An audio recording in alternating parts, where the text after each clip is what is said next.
Bismillahirrahmanirrahim. Assalamualaikum warahmatullahi wabarakatuh.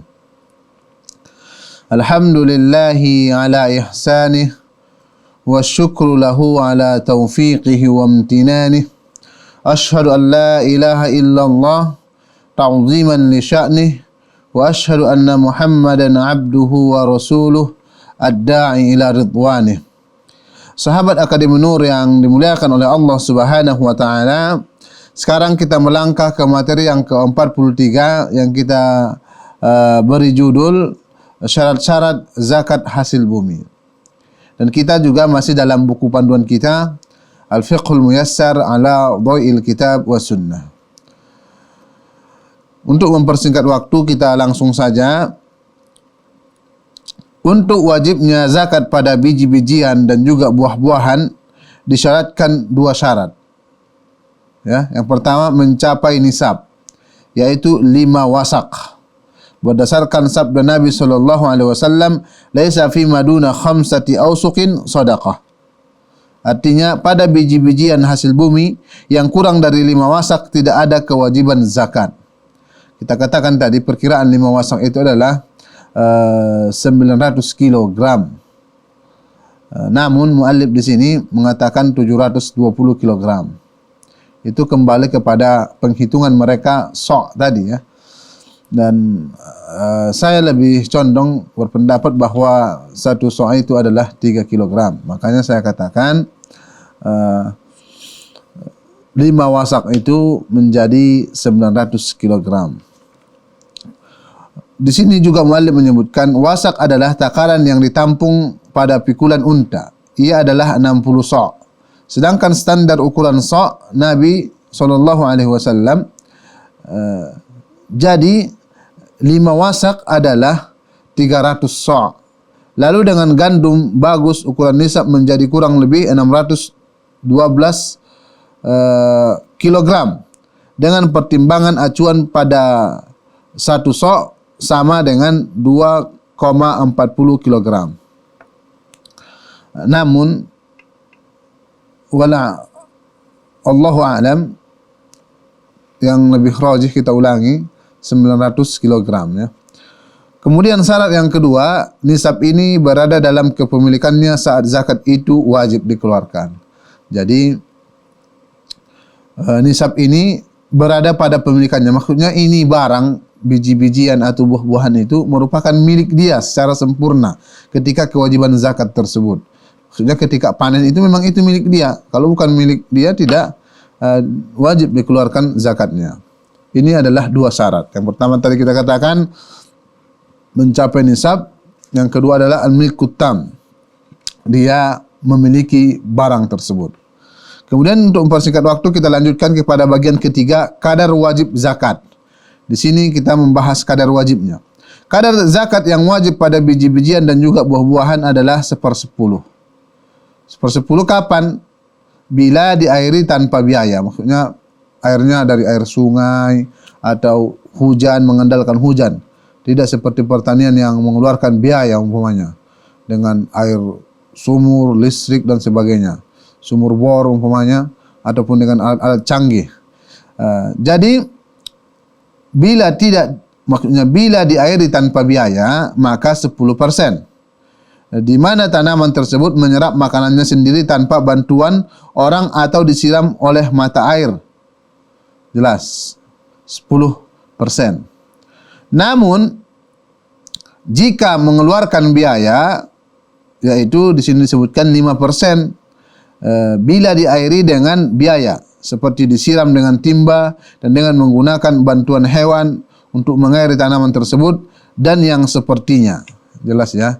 Umpamanya seorang menanam pohon-pohon seperti gandum umpamanya ya, pertanian, dan dia menyirami gandum tersebut menggunakan biaya.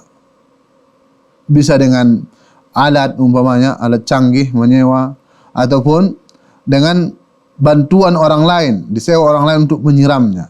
Maka jika seperti ini mengeluarkan biaya, maka zakatnya adalah 5%.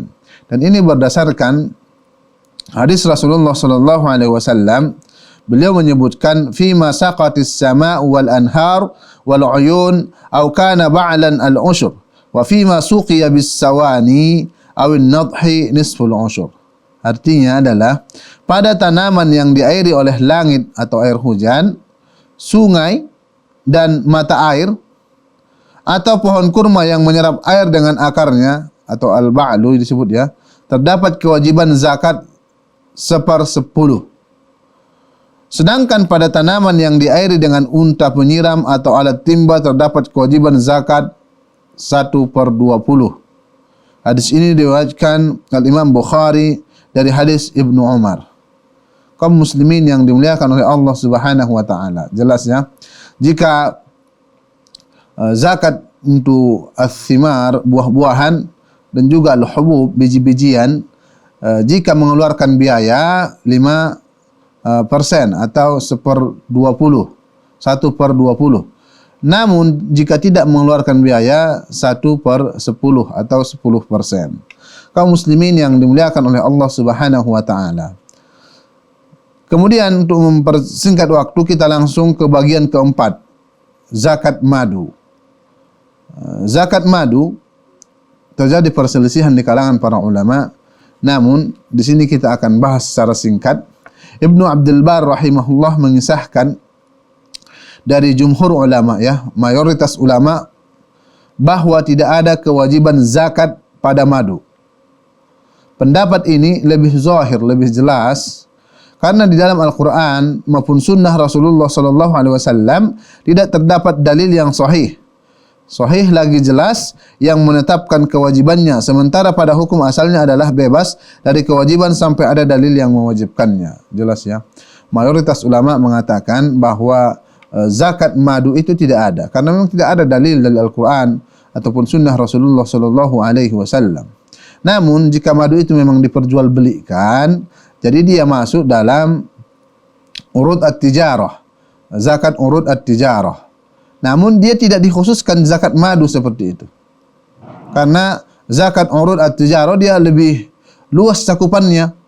Segala hal yang dijual dengan niat dijual dan mencapai nisab, maka dia memang diwajibkan untuk mengeluarkan zakatnya. Namun secara khusus zakat madu itu tidak ada dalil yang sahih dan juga jelas dari Al-Quran ataupun sunnah Rasulullah sallallahu alaihi wasallam. Al-Imam Asy-Syafi'i rahimahullah rahmatan wasi'an berkata, hadis inna fil asali al-usyur, hadis yang menjelaskan bahwa di dalam madu ada kewajiban zakat 1/10 adalah dhaif. Karena memang sebagian ulama berpendapat adanya zakat madu itu berdasarkan hadis ini. Namun Al-Imam Asy-Syafi'i menyebutkan hadis ini adalah hadis yang lemah, hadis yang dhaif. Dan di dalam hadis alla yu'khad minhu, hendaklah tidak diambil zakat dari madu, juga dhaif. Jadi dua hadis yang bertentangan. Yang pertama tadi, madu itu zakatnya adalah 1/10. Dan hadis yang lain, hendaklah tidak diambil zakat dari madu, juga dhaif. Kecuali riwayat yang berasal dari Umar bin Abdul Aziz. Namun pilihanku adalah tidak diambil zakat darinya, karena sunnah-sunnah dan juga athar-athar sudah menetapkan harta yang wajib dikenakan zakat. Namun untuk madu ini tidak ada sunnah yang sahih, sepertinya ia dimaafkan. Ini pendapat Al-Imam Asy-Syafi'i. Jadi beliau secara singkat mengatakan tidak ada dasar bagi kita untuk mengatakan bahwa madu itu memiliki zakat, karena tidak ada dari athar atau dari hadis Rasulullah SAW dan juga pendapat di kalangan para sahabat yang kuat. Dan juga Ibnu Al-Munziri rahimahullah berkata, dalam perkara wajibnya zakat, maksudnya zakat madu, tidak ada dalil sahih. Ini pendapat di kalangan para ulama. Intinya adalah bahwa madu tidak ada dalil yang sharih, yang jelas, yang sahih, baik dari Al-Quran ataupun sunnah Rasulullah SAW yang menjelaskan bahwa madu itu wajib dizakati. Karena memang sudah jelas Rasulullah SAW sebutkan bahwasanya ada bentuk-bentuk harta yang sudah disebutkan, dijelaskan kadar zakatnya.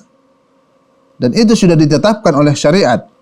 Dan madu tidak ditetapkan oleh syariat. Kaum muslimin yang dimuliakan oleh Allah Subhanahu wa taala. Kemudian kita melangkah ke bagian yang kelima, rikas ya. Zakat rikas. Kita sebutkan rikas adalah harta peninggalan purbakala atau jahiliyah dalam bentuk emas atau perak atau selain keduanya yang padanya terdapat tanda kekufuran. Di sini muallif menyebutkan apa makna tanda kekufuran. Tanda kekufuran seperti lambang ateis, salib dan sebagainya. Sedangkan peninggalan purbakala yang memiliki tanda-tanda milik kaum muslimin maka disebut luqatah, barang temuan. Lebih lanjut maksudnya lihatlah Al-Hidayah Al-Madhhab Al-Imam Ahmad Mahfud bin Ahmad bin Al-Hasan.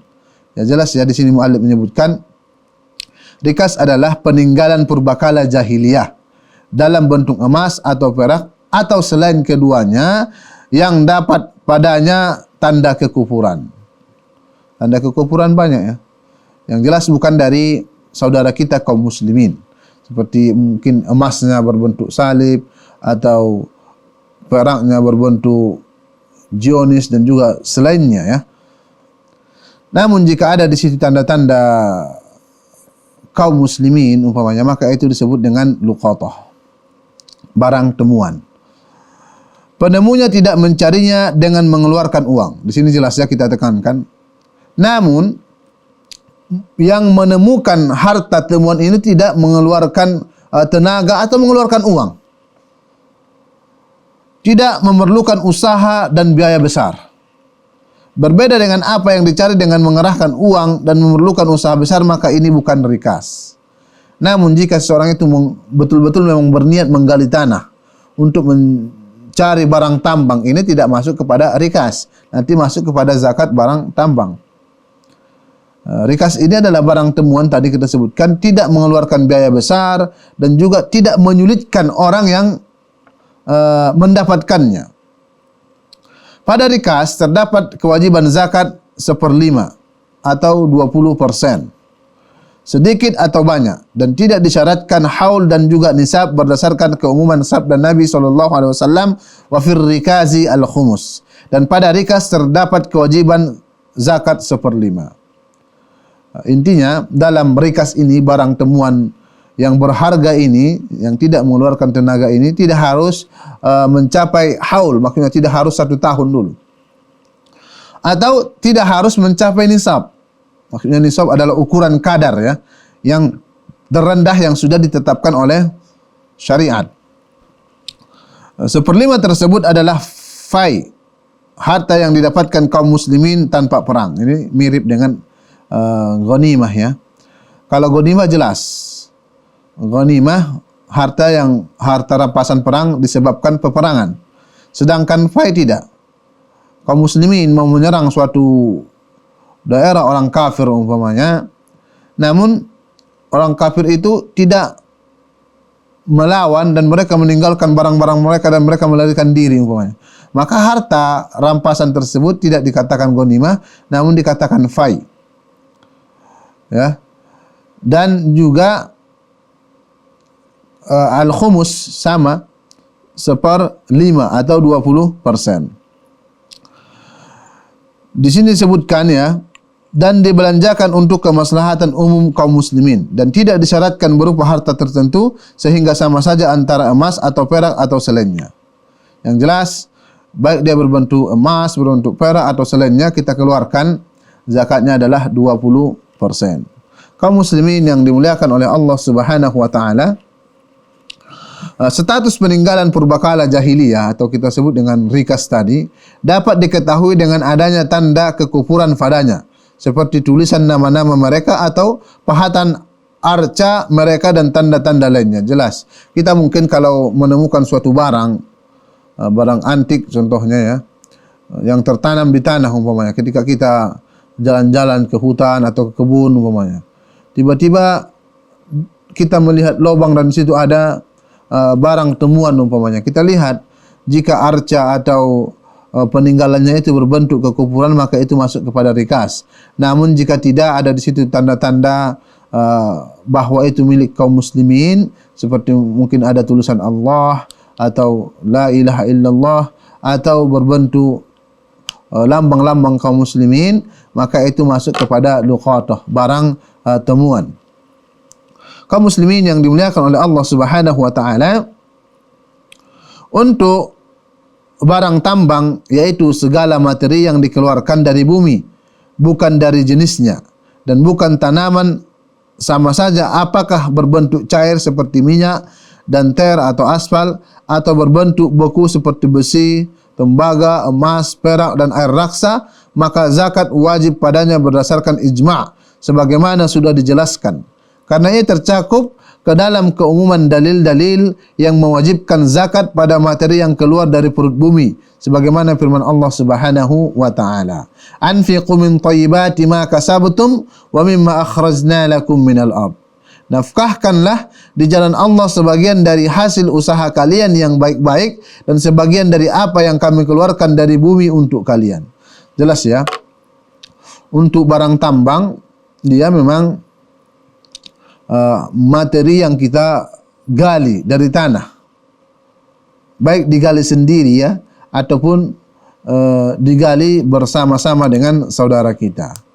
Jadi intinya beda ardikas dengan barang tambang. Ardikas dia barang temuan. Barang temuan tidak mengeluarkan biaya dan tidak menyulitkan. Kalaupun mengeluarkan biaya, mungkin biaya yang tidak besar gitu. Kalau barang tambang dia mengeluarkan biaya dan memang dia berniat untuk menambang, menggali tanah tersebut untuk mencari baik emas, perak, tembaga dan juga sejenisnya. Maka diwajibkan bagi kita untuk mengeluarkan zakatnya berdasarkan firman Allah Subhanahu wa taala yang kita bacakan tadi, nafkahkanlah di jalan Allah sebagian dari hasil usaha kalian yang baik-baik dan sebagian dari apa yang kami keluarkan dari bumi untuk kalian. Sesuatu yang kami keluarkan dari bumi, kata Allah. Yang dikeluarkan dari bumi banyak, emas, yang jelas yang ditambang lah, yang kita gali tanah tersebut untuk menghasilkan apa yang hendak kita cari tersebut, baik emas, perak dan juga sejenisnya. Kaum muslimin yang dimuliakan oleh Allah Subhanahu wa taala, untuk sekedar rangkumannya dalam pertemuan kita ini, syarat zakat hasil bumi itu ada dua, kita katakan tadi. Yang pertama mencapai nisab, mencapai kadar ukuran terendah. Kadar ukuran terendah kita katakan tadi adalah 900 khamsatu awsaq sadaqah, atau sama dengan di sini muallim menyebutkan pikulan unta. Ia adalah 60 sa' dengan standar ukuran sa' Nabi sallallahu alaihi wasallam. Jadi 5 wasak adalah 300 sa'. Lalu dengan gandum bagus ukuran nisab menjadi kurang lebih 612 kilogram dengan pertimbangan acuan bahwa 1 sa' sama dengan 2,40 kilogram. Namun kita katakan tadi adalah 900 kilogram ya. Namun ada perselisihan di kalangan ulama, ada yang mengatakan 720 atau sejenisnya. Namun yang lebih afdal memang kita ambil jumlah yang terendah, sehingga zakat kita lebih banyak. Kemudian syarat yang kedua adalah nisab ini berada dalam kepemilikannya. Jadi zakat ini memang harus milik dia, bukan milik orang lain, bukan dipinjamkan oleh orang lain. Kemudian kadar wajib zakatnya adalah jika dia mengeluarkan biaya yang besar ataupun tidak besar namun mengeluarkan tenaga seperti hewan umpamanya yang menyiramnya, maka dia itu 5%. Maksudnya 5%. Namun jika tidak mengeluarkan biaya, umpamanya tumbuhan-tumbuhan tersebut atau hasil bumi tersebut menghisap air sendiri baik dari sungai atau hujan ya, maka zakatnya adalah 10%. Kemudian ada pembahasan tadi kita bahas tentang zakat madu.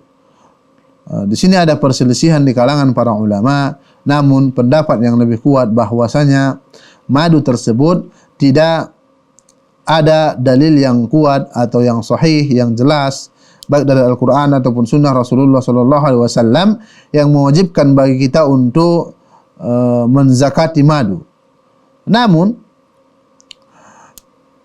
jika madu tersebut diperjualbelikan dan niat diperjualbelikan, maka itu masuk kepada zakat urud at-tijarah. Kemudian kita juga telah membahas tadi tentang rikas. Rikas adalah harta temuan, ya, baik berupa emas, perak dan juga selainnya, dan di situ ada peninggalan-peninggalan jahiliyah yang berbentuk kekufuran. Namun jika tidak ada berbentuk kekufuran dan di situ ada bentuk-bentuk saudara kita kaum muslimin dengan lambang-lambang, ya, kita ketahui dengan lambang-lambang kaum muslimin, maka itu menjadi luqatah. Dan rikas ini kita sebutkan tadi zakatnya adalah al-khumus, seperlima dari harta temuan tersebut.